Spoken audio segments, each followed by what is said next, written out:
need to disseminate amongst the masses. So we have some great guests today that are going to be on the panel to kind of give us some insight on what we need to do in order to be able to bring our children to that echelon from high school to college or, graduate studies in any way, shape, or form, and how we are able to finance that through scholarships, donations, so on and so forth. So we have two guests, and I'm gonna, of course, in the mindset of perpetuation, we're gonna have Joseph Caldwell III come on to our microphone, and he's gonna announce our two guests that we have today. So Joseph, I'm gonna pass it over to you. Let's go. The guests for today are Terry Hardy, Ride for Change, Ride for Hope, and Enoch Smith Starts Up Front. Those are the two organizations that we're dealing with today. Just as a brief interlude, we're going to talk about a little bit about what I am involved with Fellowship Baptist Church and their Project Jericho, doing a debt-free type of mindset going forward for the remainder of 2018, 2019. So, hopefully Pastor Jenkins gets an opportunity to kind of dial in and give a little bit of information about that. If he doesn't, we'll do that on the next show.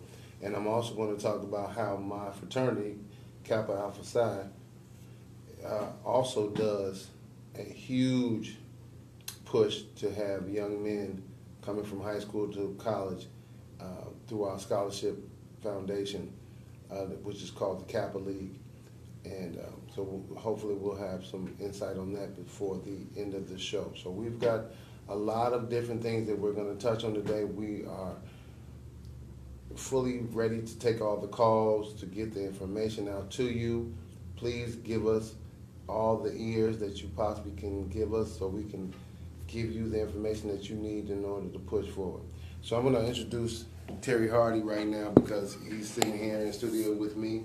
Terry, let's get into a little bit of Ride for Change, Ride for Hope. Well, Ride for Change, Ride for Hope Foundation is moving forward with an initiative to increase the amount of college tours departing Chicago. And to do so, it's important that we reach out to as many community organizations, institutions, and governmental agencies to create the synergy and support necessary to culminate with 20 to 30 tour buses departing Chicago en route to historically black colleges and universities. We think it's essential that we find ways to get excited about education and to bring attention, raise awareness about our cultural heritage and institutions as a means to reverse negative trends in our community. At the onset, historically black colleges and universities were brought forward to elevate the mindset of Africans in this country. And we feel that at this point in time, we need to revive that because we're at that stage where we need to take on a leadership position within with our own issues to get to the solution side of things. And education, of course, is the answer to the violence issue, so there's no better way than to sit down and have dialogue on this issue and create some programmatic movement that takes us from where we are to where we ought to be. So we're going to go into some case examples with Terry in a brief minute or two, but Enoch, are you on the line? Yes, sir, Mr. Smith. Give us a little bit of a background on who you are, as well as the program that you've put in place with the Starts Up First Foundation.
So what I want to get into, especially with you, Enoch, what we're trying to figure out is how do we get our young men or structure their regiment, per se, to be able to get into these Division I schools, just to be able, I mean, again, we know the propensity to get into the NFL is low, based on draft picks and so on and so forth. But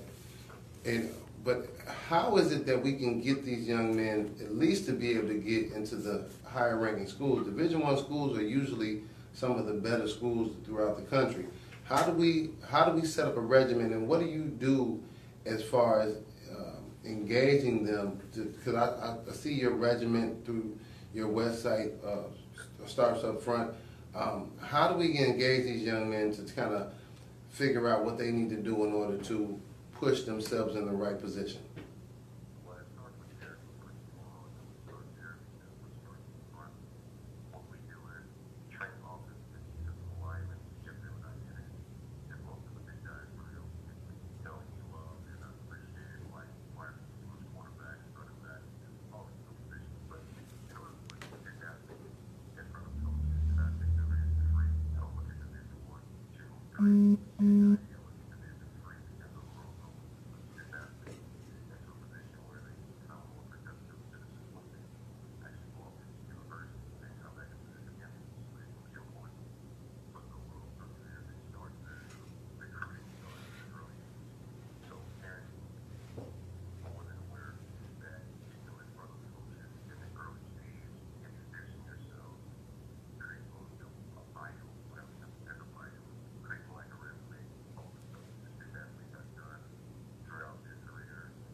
Okay, I think that gives a little bit of insight on what we need to position our children in. Like I got a 9-year-old, and I'm attempting to get him into the whole football atmosphere. And I agree with you. The linemen don't get the exposure, so to give them the opportunity where they understand their role and to be able to be recognizable as much as like a Clowney or some of the other linemen that are out here now, to be able to have that type of presence in the whole glamour of the NFL. I think you make a great point. But like you said, I mean, if you get in school, you get in school. Division I, Division II, Division III, no matter how we do it, let's just make sure that you get into that graduated education. Now, I'm going to pass this over to Terry. So Terry, you do the college tours. I went to a HBC. I went to Florida A&M. So I understand, how impactful an HBC can be in the maturation of your mindset when it comes to dealing with the whole next level of education. So let's get a little bit of insight on what you do, because Enoch is talking about the athletes. You're dealing with just children in general. So let's get some background on that. Absolutely. The fact of the matter is that our young people suffer from lack of access. We're locked in the black community, and oftentimes, in some cases, you find that some kids haven't even been to downtown Chicago. That's known to a college campus outside of Chicago. So what we're talking about is creating access to opportunity where young people can visit historically black colleges and universities, become more familiar with the African Americans and education narrative, and clearly understand the importance of continuing that upward mobility with African Americans in this country.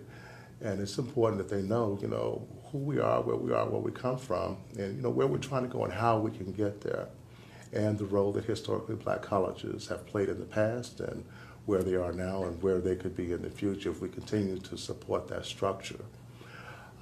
Access to opportunity through exposure, it's an opportunity where young people can get out of Chicago, where they're dodging bullets, and take a journey to the south, the East Coast, or even to the west where Langston is, and southwest down in Texas, and allow their spirits to calm and visit the college campuses where they can see other people that look like us, live, love, learn, work, and play in an educational setting. Envision themselves in that setting in ways to connect. Namely, come back to Chicago, be more focused, knowing that it's accessible to you, you can do this, and graduate high school and go on to pursue a college degree. The first college tour that we actually organized, I was really struck by the effectiveness of it right away. The facial expressions of the young people when they listened to the ambassadors, and the passion in which the ambassadors relayed regarding their colleges and what's possible for them and what they needed to do in order to get there. The kids really connected with that, and you could see it in their facial expressions. And at the same time, some of them were at the later stages of their high school career, and they recognized, wow, I wish I'd have known this a lot earlier. And so I think that it really showed that there's a need to come together in a manner unprecedented and get that conversation back out to the forefront. It used to be there, generations ago. You were going to school because the parents knew that education was the means to get out of poverty. And that's the same thing today. I remember when we first had Ride for Change, Ride for Hope, the motorcycle event, which was an awareness campaign that pretty much tells a story about America's history, that says, despite our challenges, we've always found ways to move the nation forward. Reverend Jackson invited me over to Gibson Steakhouse when we had lunch, and one of the things that he mentioned is that education is the means by which we achieve parity in this country. So it doesn't take a rocket scientist, at least it didn't on my part, to realize that this would be a great initiative to bring the motorcycle community together with. So it's a bottom-up approach that we're looking to produce that brings the motorcycle community with the community at large, and just in an explosive way come up with a culminating motorcade that shows or encourages a paradigm shift on the perceived value of education. Because it's going to take a lot of work, and it has, and I've been working on this for quite some time, to bring together a multitude of community organizations, institutions, and governmental agencies to work in unison on this one subject, and that is creating more access to HBCU college campuses. And I know we've got schools here in Illinois, but they're PWIs. And not to say that there's something wrong with PWIs, but no one can really promote the African Americans and education narrative in this country, propel that, than African Americans themselves. like Dr. King says, no one can do this for us. We've got to do this. And so we want to really put that emphasis out there that, it's possible. Just like the young folks that are athletes are wanting to go to Division I schools, that's possible. All we have to do is continue to put those steps in place to make those things happen and keep moving in that direction. So this is not political. Some folks think it is because it's Change and Hope, which was taken from the Obama campaign. No, it's programmatic.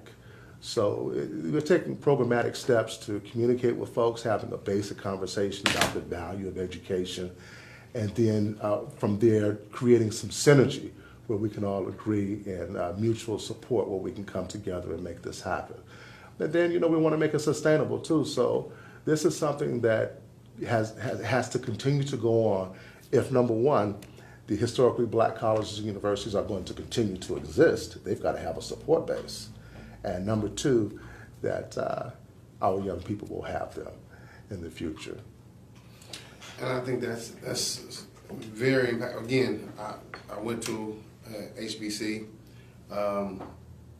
I think, the network that I've been able to create through that HBC experience has been astounding.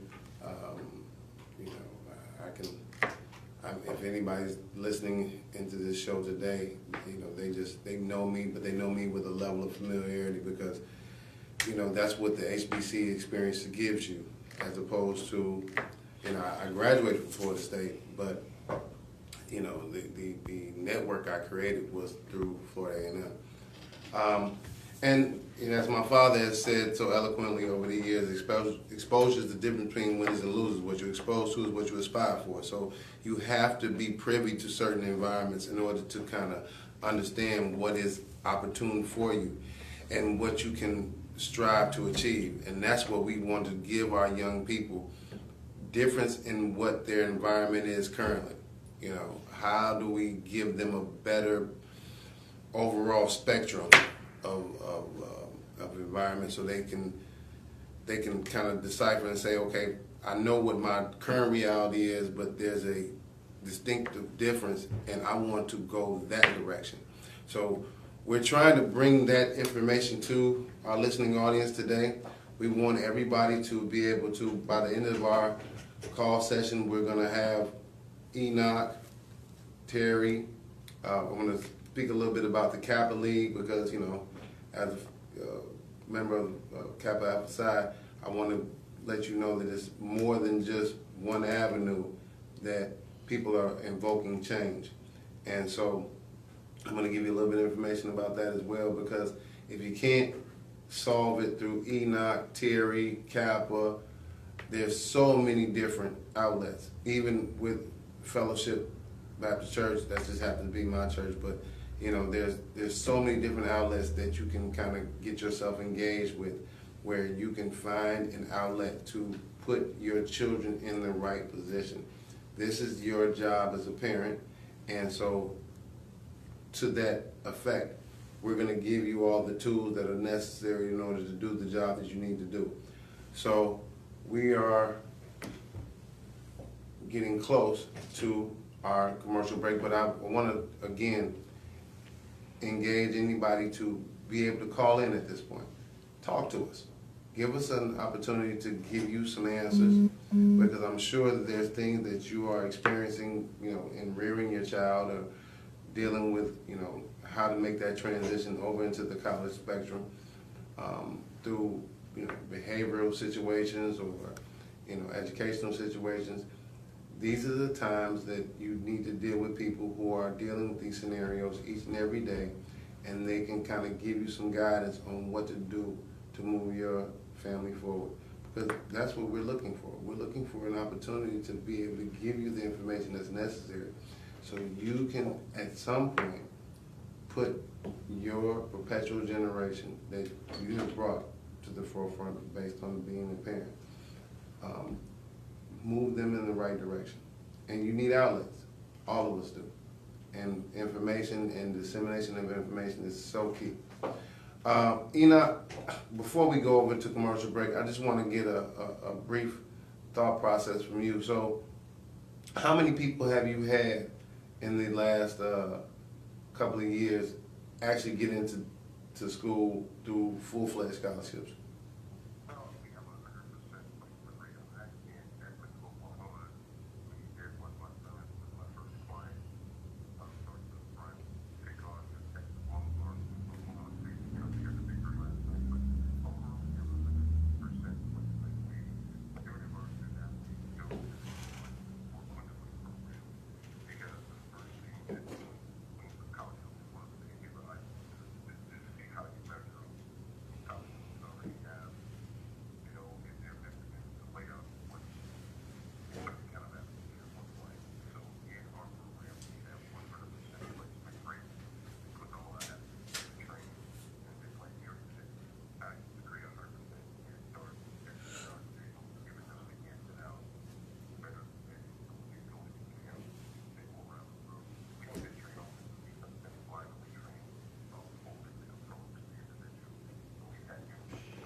Okay. All right, Enoch, man, we're going to pass over to commercial, and we'll be right back to get more in depth with this whole conversation. I think this is so impactful for our community as a whole. So we'll talk to you in a couple of minutes. Thank you.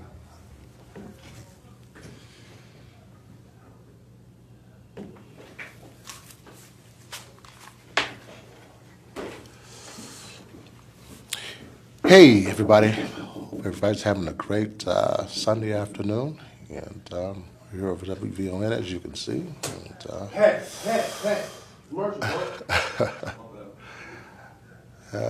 feel free to ask any questions that you might have, or you can call into the show. So we're going to continue to move forward. It's an interesting conversation. It's kind of an emotional conversation for me too, because when you start talking about hope for young people, man, it's like, wow, there's so much of a need there, and we just got to keep doing what we got to do in order to get for where we're trying to go. Oh. So how you doing, young Caldwell? Good. So you're in 4th grade? Third. You're in 3rd grade? This is big 3rd grader. That's all right. Yeah, man. We gonna get him into the ball next year. He's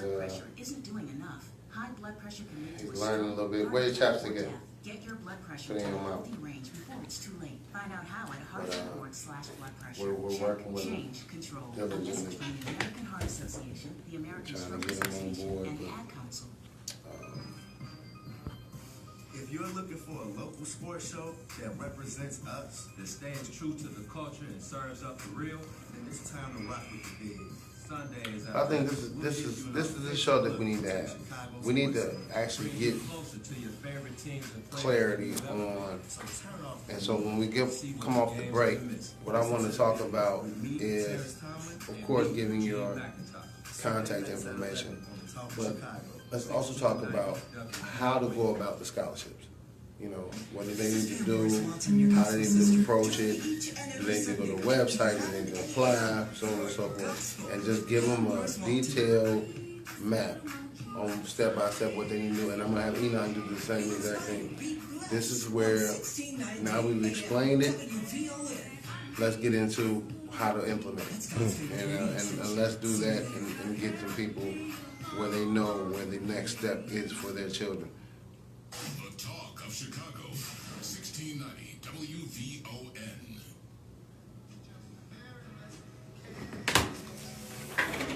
Microphone.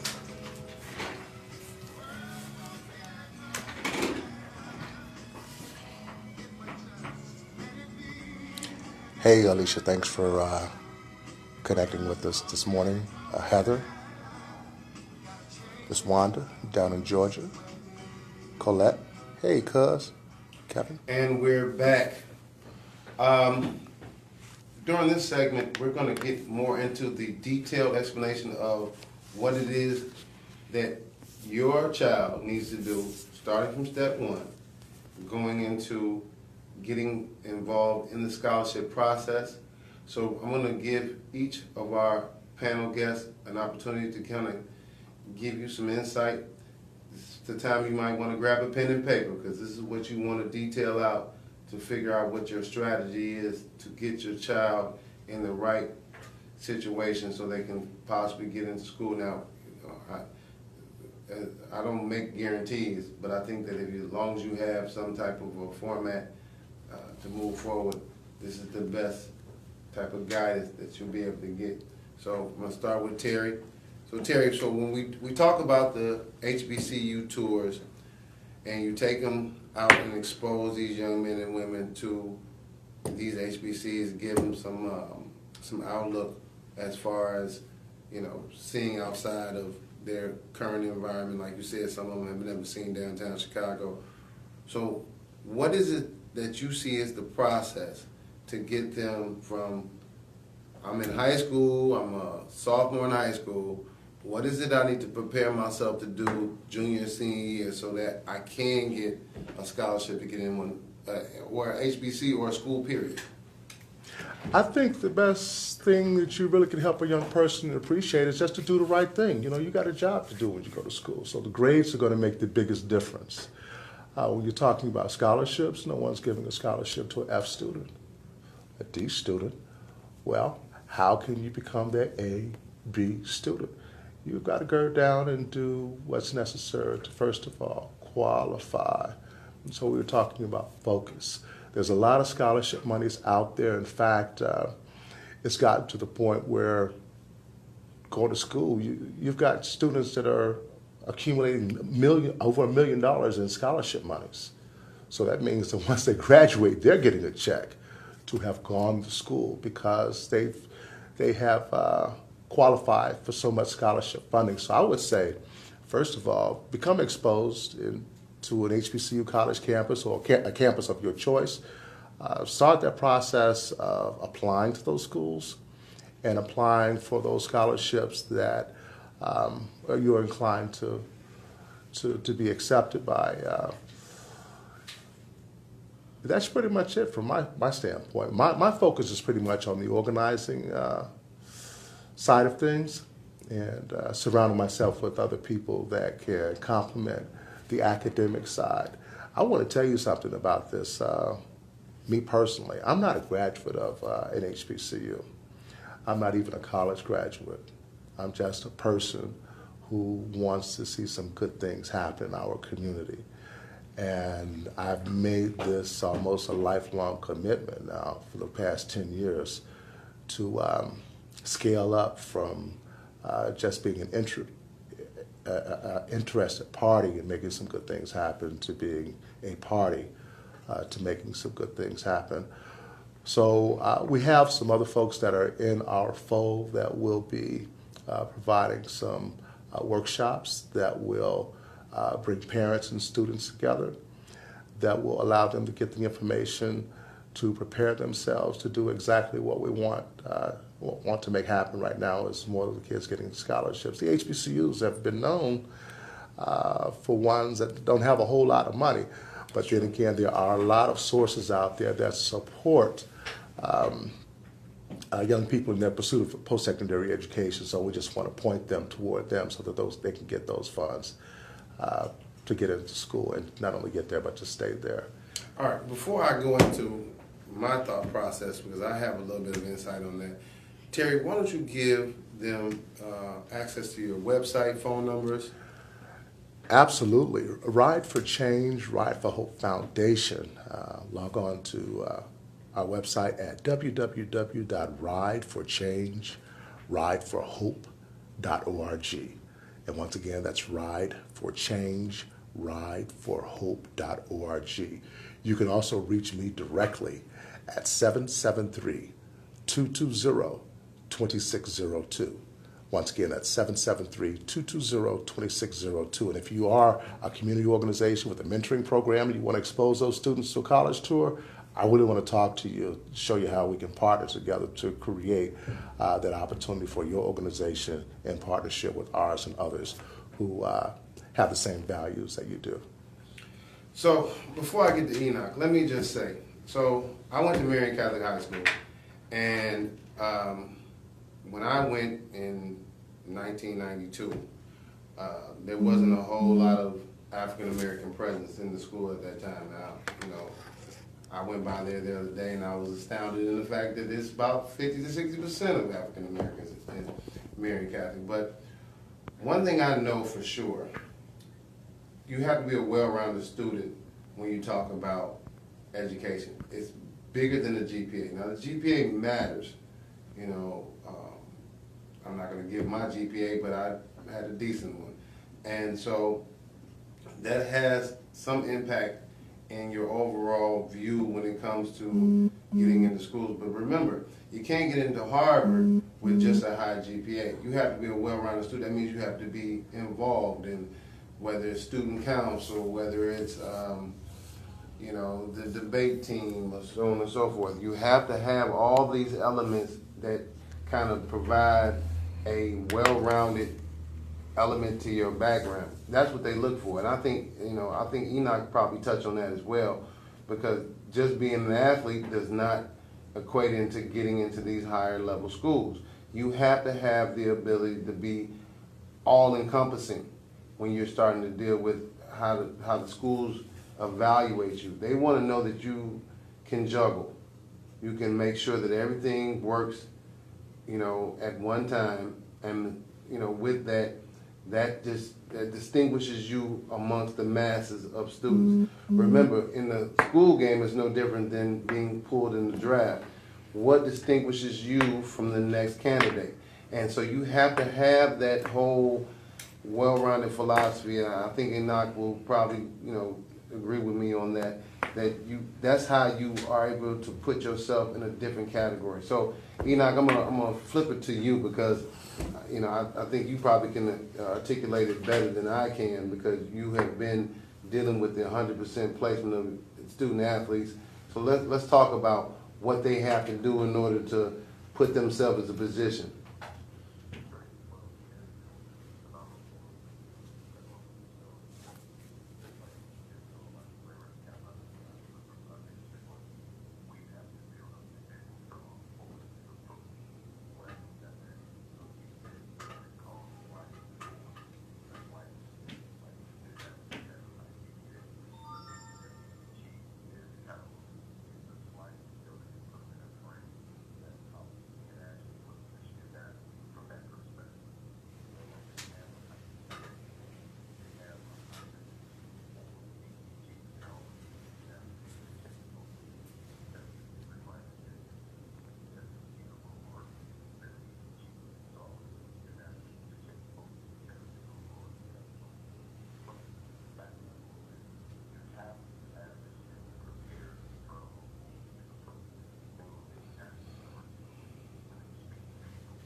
Well, to your point, I tell my wife all the time that, this is his job.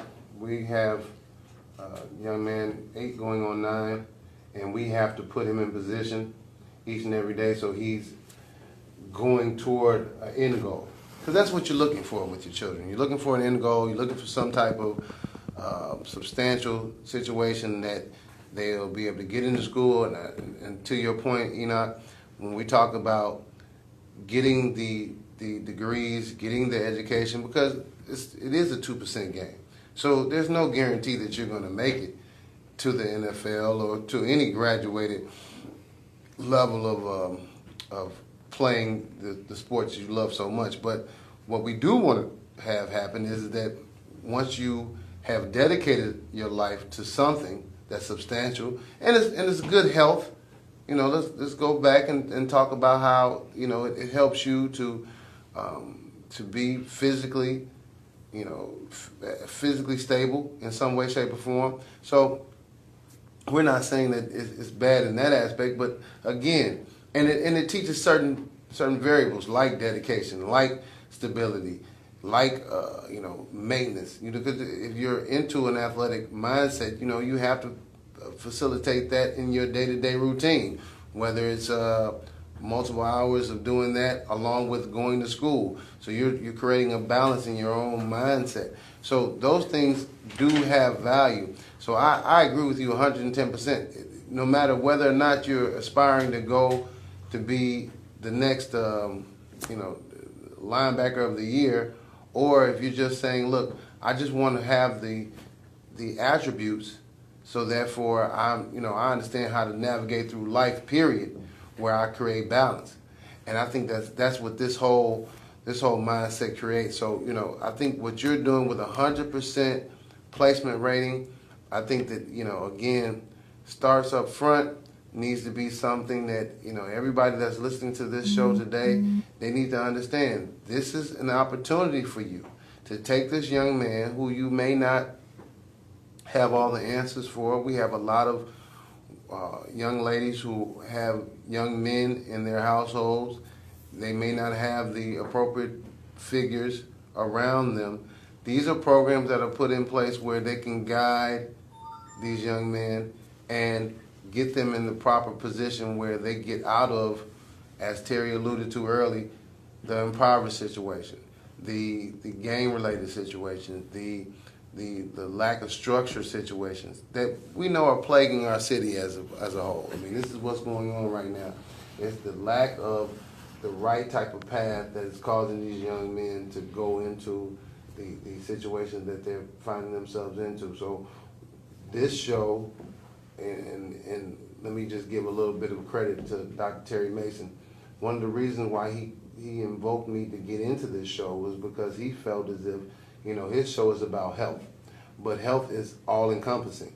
And so when we talk about getting the community to be stable, well, that's a form of health, because, a lot of things happen to your health because of the fact that you have stress or you have instability in certain situations. So what we strive to do with this show is to kind of give you all the avenues that you can possibly have to better understand how to get our community back right. It was stable at some point. It has lost its presence. And we need to have people like Terry, Enoch, myself, and over the last 2.5 years, all the guests that we've had who are all really engaged in trying to make sure the community has a path that is going in the right direction. And until we decide to be dogmatic about that, then we're going to have a problem with changing what David, my buddy David says all the time, changing the narrative. We're going to have a real difficult time in that. We can change the narrative, but we have to put some emphasis on what we need to do in order to do so. So we're running really close to the gamut at the end of the time. This has been a wonderful show. All those that were engaged in listening to it, I do appreciate your listening ear. I didn't get a lot of calls today, but I think that we were able to disseminate enough information where you probably were doing more listening than you were speaking, and I do understand that.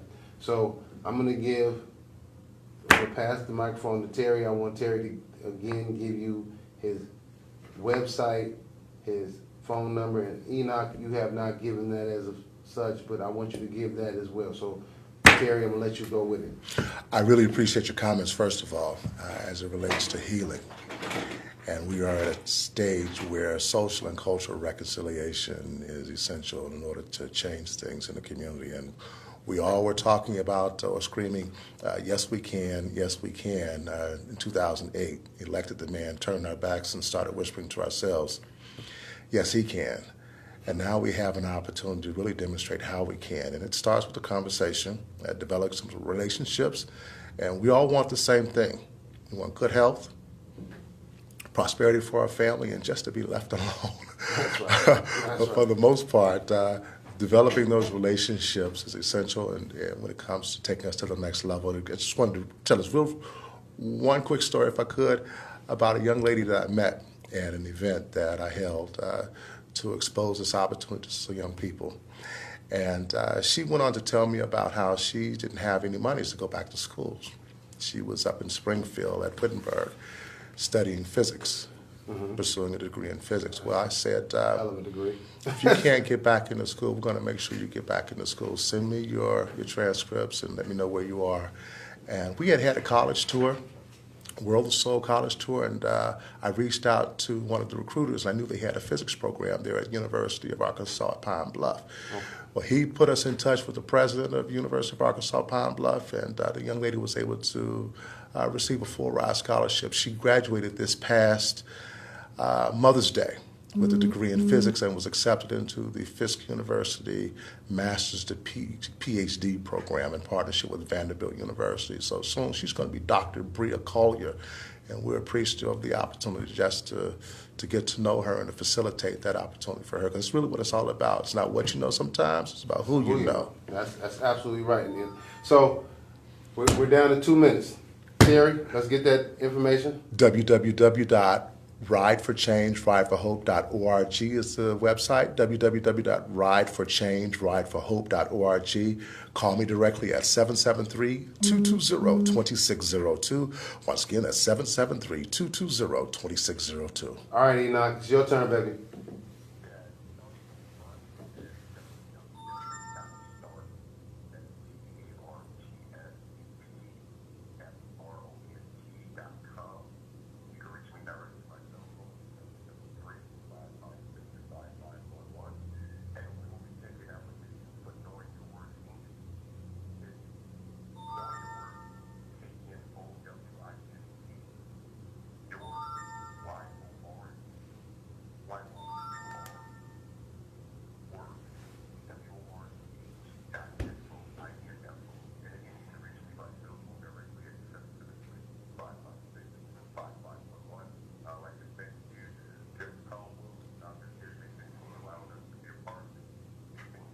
Yes. Let me just say this. Look, no excuses, y'all. Everybody that's listening into this show, whether you're listening to it through Facebook, social media, on the radio, iHeart Radio, so we hope that you take advantage of all the outlets that you can get the channel from us. But look, this is an opportunity. This is a way to take the narrative and change it. We have young men and women that need hope. And so if we can invoke that through information, through assistance, these people are here to help you. You have to take advantage. I can't say much more. Look, the next sound you'll hear is the gospel tunes.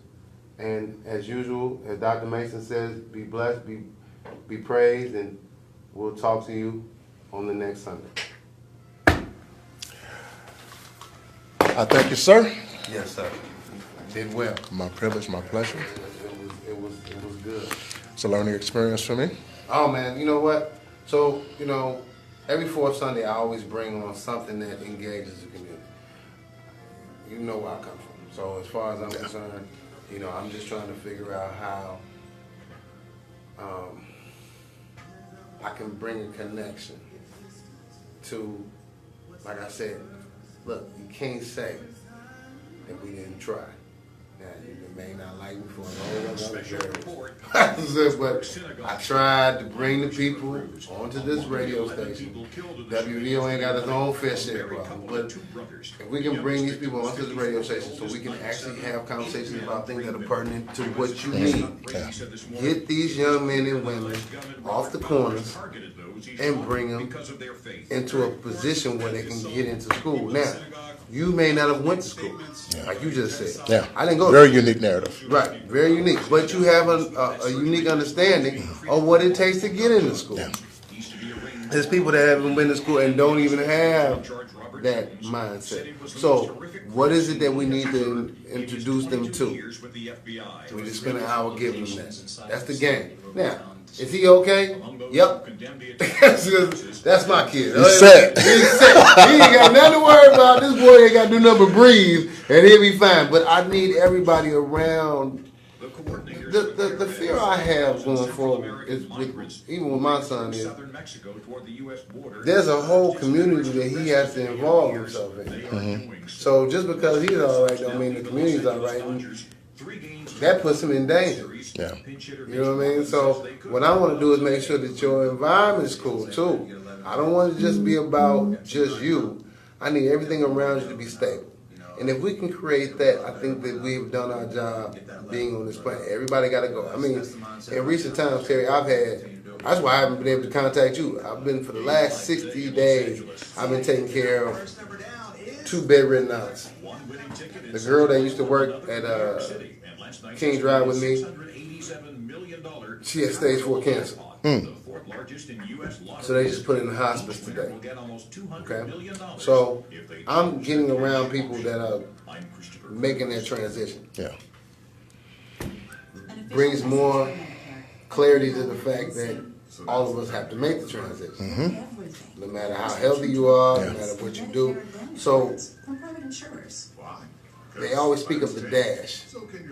What did you do during the dash?